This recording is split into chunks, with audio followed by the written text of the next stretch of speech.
Hi everyone, my name is Wachana, and in this video I'm going to talk about Khmer herbal steam for your health, also called Chpung. If you were born in a Khmer household, I'm sure you are familiar with this term. So, as a disclaimer, I just wanted to start out by saying that I'm not a medical professional. I just wanted to pass on and share what I learned from my mom and what her mom has taught her and what's been passed on from generation to generation. I was very fortunate to have my mom and my aunts all around me. I mean, before I even ate anything, it was like, hey, don't eat that. No, can't eat that. Don't eat this. Don't eat. Or in Khmer culture, a lot of things that you have to be conscious of because you don't want it to have a long-term effect on you. For example, I was told as soon as you got out of hospital, make sure you cover yourself up. Keep your head covered, especially don't let the wind touch you because klaik toa. To me, klaik toa, I guess it's translated as you don't want your body to have some sort of negative effect. And the negative effect can be something like you'll get chills or you'll lose breast milk and things like that, which I have heard that it has happened to many people. So, it's good to listen to your elders because they've been through this before, and that's the reason why I listened to them and really respected their guidance on this subject. If you're sick or something like that, you can also use the same formula, or if you want to just do plain water. Even like in the Western world, they do like a steam sauna when they're sick to try to like detox. So basically, this is what Khmer herbal steam is the attempt to detox the body of all of the trauma that you've been through. So you may not always see the effects of it right away, but you definitely will see it in the future because, just by comparison of what my friends that we've talked about women that that did do it versus did not do it, it's just, they're just some people are just a little bit healthier than others, and that could be coincidence or that could be because they did the herbal steam, right? So, I noticed that, so when I talk about the herbal steam, for those of you that have no idea what it is, it's a pot. And in the pot, we put a bunch of ingredients, we bring it to a boil, and then we sit it, well, I'm going to definitely do the demo for you to see, but basically you bring it to a boil, and you sit under a, in Cambodia they use the straw mat, they put a straw mat around and then they put a cover on top. You sit there and basically you sit there and let the steam absorb into your body and release the toxins. So the ingredients that went into the pot, I noticed a lot of them are from the ginger family, which makes complete sense to me because ginger is an anti-inflammatory. It's a natural anti-inflammatory that I've found through just Googling and trying to improve my physical health, that it's great as a natural anti-inflammatory. It helps with muscle recovery as well. And also, the reason why I was trying to find homeopathic methods for pain relief is because I have acid reflux, and it's not good to take a lot of Advil, Tylenol, aspirin, or anything like that. So my go-to is now ginger. Let me just go ahead and talk about what I do in the mornings. So basically, when I wake up in the morning, my mom had, on days when she was able to help me, she would give me a massage first, but I was only able to do that for a few times because it's really hard for her to take time off work. But the first week was when she really tried to help me with the massage, just to help loosen the muscles, because after you've had the baby, your body is, I want to say the word dead, because you can't really feel anything. I had a really rough pregnancy this time around. I have 2 children. My first child, I was actually okay. I had some pain, but I recovered quickly. I also did Chpung for my first child, and I did that for about a month, and unfortunately I had to go back to work earlier than I had anticipated, so I didn't get to do it for as long as I did with this child. For this child, I was able to do it for 2 months, which was great. And so the massage was very, very helpful. I believe she said that she tried really hard to remember the steps and strokes that her mom did for her, because each stroke is like helps in the body forming back to the way it originally was, because I don't know if you guys know, but when you have a baby, your organs shift to make room and make space for the baby. So with the strokes and everything, they say, you know, it helps to retract everything, helps your stomach get back to the normal size and all that stuff. And also, well, I mean, who doesn't like a massage, right? Massages are great. I try to get them all the time because they're really good for your body. You don't want your muscles to tighten up too hard because it can cause trauma, like I have here on my shoulder from a car accident. I have scar tissue and I didn't, you know, get it fixed in time, so now I like sort of have like a permanent lump there. The massages are great. So in the morning I did the massage, then I did I would, my aunt helped me with the steam pot.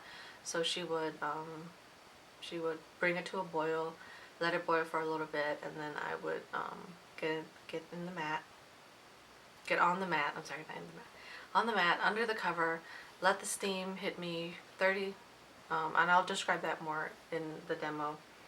And afterwards I would put the turmeric on, turmeric body mask, completely all over my body. And then I have these medicines that I take, of which I will describe to you later. Black sesame seed is very important.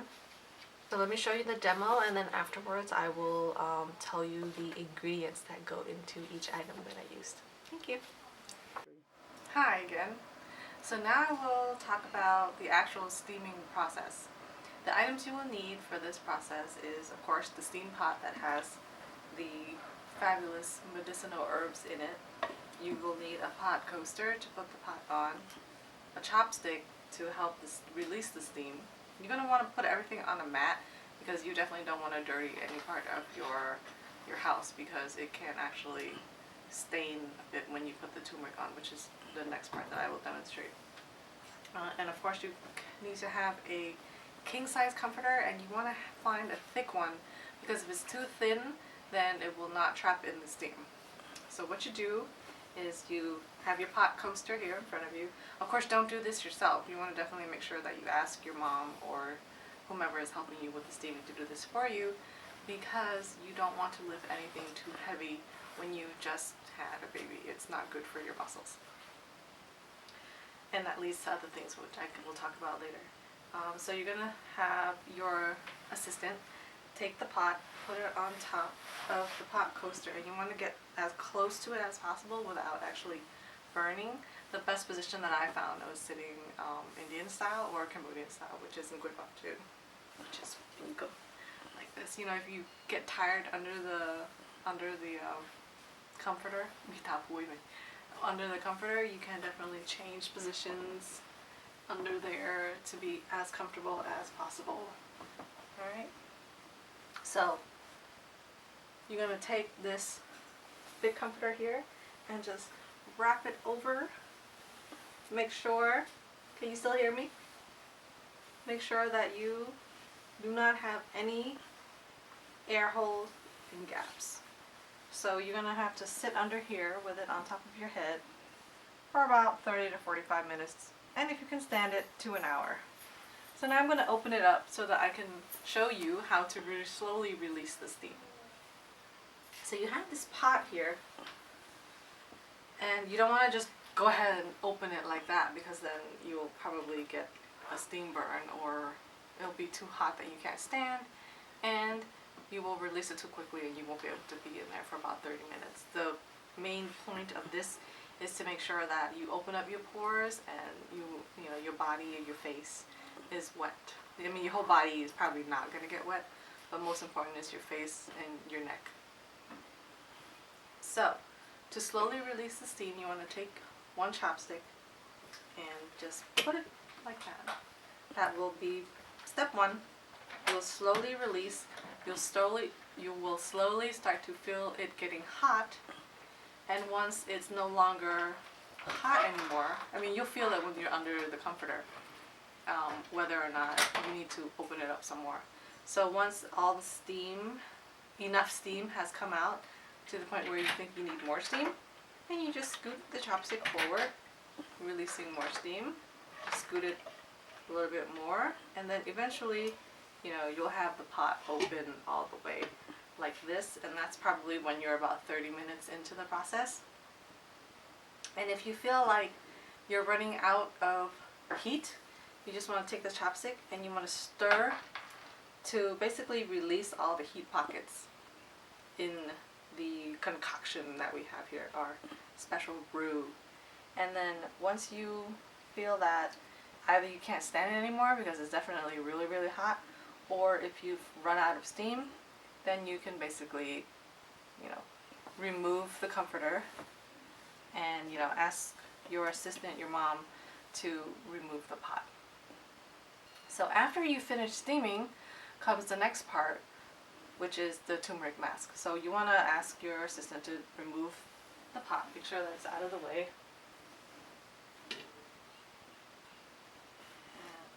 So that's why we have the mat. See, that's a good that, you know, you have some of the debris coming out. So here I have the turmeric paste mask, or I'm not sure what to call it. It's lamit and palay turmeric, and I will get you the exact ingredients of this concoction after this demonstration. So you want to have another bowl because you don't want to fully contaminate the medicine with your fingers and oils and all that stuff. So I have in here a spoon. It's going to be thick on the bottom. Of course, I've used so much of it that, you know, you can't really see much of it. So you want to stir it up real nice.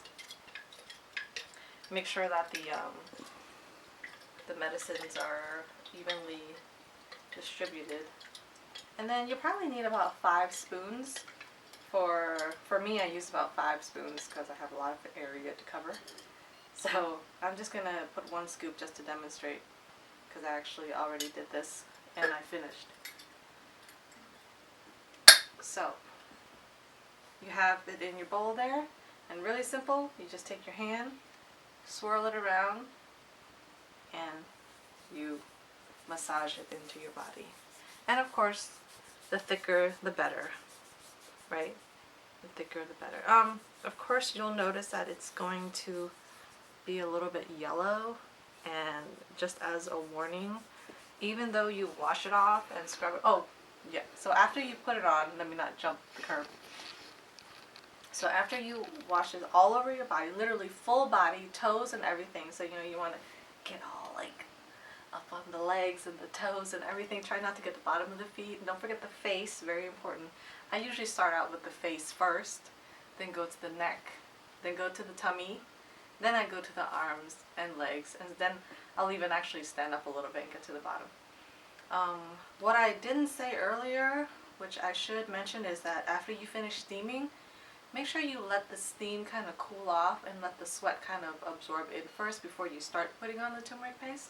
That's very important because you don't want to mix this, you know, there'll be too much liquid mixed in with the medicine. So yeah, make sure you're dried off first before you put the medicine on.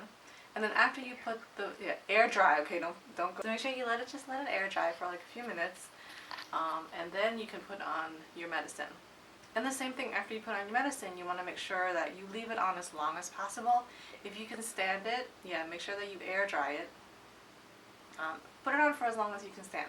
Basically, what I did in the mornings, you know, the blessing of being on maternity leave is that I actually had the morning to do this. So I put it on, and then I wore my sarong, and then just went and I had breakfast. Then after I had breakfast, and then I went and took a shower and, you know, wiped it all off. So you, even though you use soap and whatnot, and you scrub it all off, there's still going to be some staining. So for the period that you do put the turmeric on, just be mindful of the clothes that you wear, that it may stain a little depending on the type of turmeric that you use.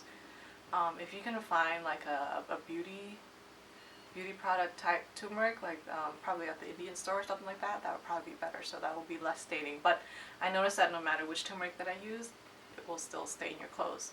So I did this for about 2 months. For my first child, I was only able to do it for about a month because I did have to go back to work sooner. But 2 months, I think, is really good. It's really good. Some people do it for as long as you can. They, you know, 6 months. The longer you can do it, the better. But of course, you know, us working moms, we probably don't have that luxury. So if you're able to do it for at least a month, then good for you, because it'll definitely help with, let me not talk about that right now, I'll talk about that later, about why we do this.